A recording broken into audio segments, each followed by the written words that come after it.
அல்லாஹ் தாலா ஆதம் அலைஹிஸ்ஸலாம் அவர்களை படைக்க முடிவு செய்தபோது ஜிப்ரேல் அலைஹிஸ்ஸலாம் அவர்களுக்கு பூமியிலிருந்து மண்ணை எடுத்து வரும்படி உத்தரவிட்டான். ஜிப்ரேல் அலைஹிஸ்ஸலாம் பூமிக்கு வந்தபோது பூமி அழுதது.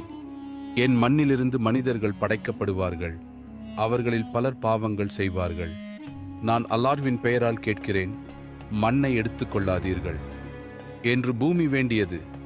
இதை கேட்ட ஜிப்ரேல் அலைஹிஸ்ஸலாம் இரக்கம் கொண்டு திரும்பி சென்றார்கள். அதன் பிறகு மீகாயில் அலைஹிஸ்ஸலாம், பின்னர் இஸ்ராஃபில் அலைஹிஸ்ஸலாம் அவர்களும் அனுப்பப்பட்டார்கள். ஆனால் அவர்களும் இரக்கத்துடன் திரும்பினர்.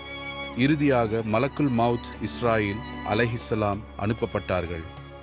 அப்போது அவர்கள் கூறினார்கள், அல்லாஹ்வின் உத்தரவை நான் நிறைவேற்றியே ஆக வேண்டும். பின்னர் பூமியிலிருந்து மண்ணை எடுத்தார்கள். அந்த மண்ணிலிருந்தே ஆதம் அலைஹிஸ்ஸலாம் அவர்கள் படைக்கப்பட்டார்கள். இன்னும் இப்படிப்பட்ட இஸ்லாமிய வீடியோக்கள் பார்க்கணும்னா சப்ஸ்கிரைப் பண்ணி வச்சுக்கோங்க.